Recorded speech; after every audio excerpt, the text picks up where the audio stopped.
Hi there, Dian Reid of Authentic Realities, and my coming out story is a bit of testing the waters. So I tested the waters for probably 6 or 7 years in my own mind, and then tested the waters with friends. So telling my best friend, someone who was really close to me, where I felt really comfortable in knowing that she wasn't going to alienate me.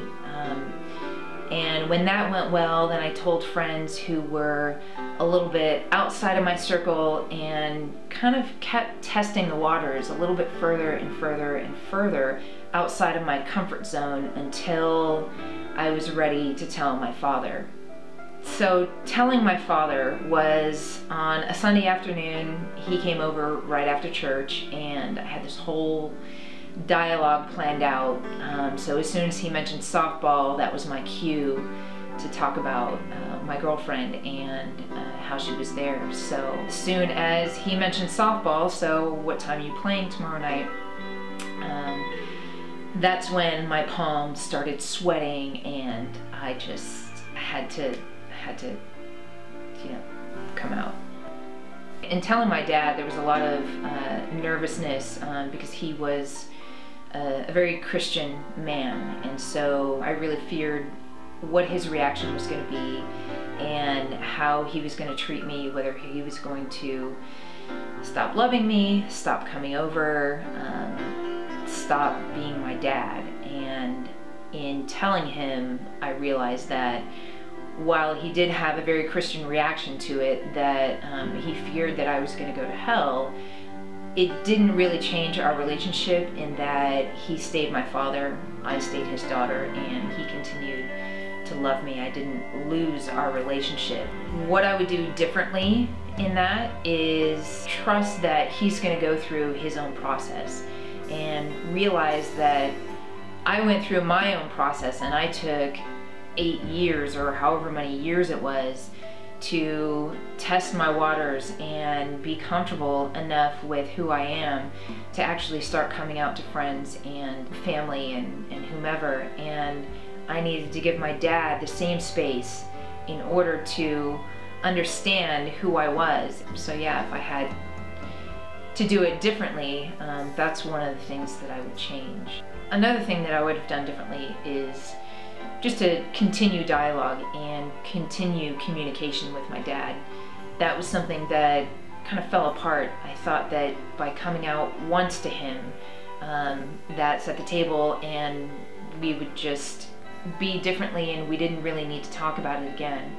So if I had it to do differently, I would continue communication with him even when it's uncomfortable. For me, it got better when I started to celebrate myself. And that looked like simply not hiding who I was. It wasn't about being overzealous and being someone that I wasn't. It was about just being who I am. I realized that it's okay to be gay, and part of being gay isn't falling into a stereotype. It's not being someone I'm not. It's really just being who I am and accepting who I am, and then honoring that person. Really living that and being the gay woman that I am in every aspect of my life.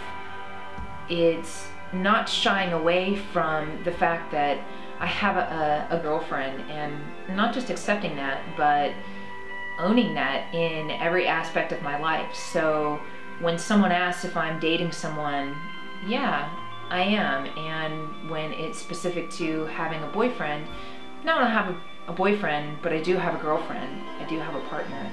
And when I begin to accept those pieces of myself, then it gets so much better because I don't have that weight on my shoulder. And the more I accept who I am and honor that in my daily life, the less I worry about what other people think about me.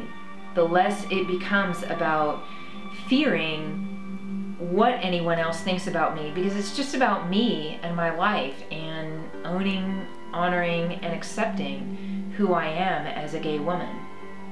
If you're struggling with your sexuality, just know that it does get better.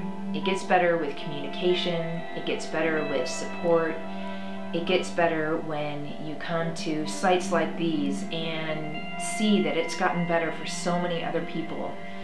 There are so many websites out there like the It Gets Better Project or the Trevor Project.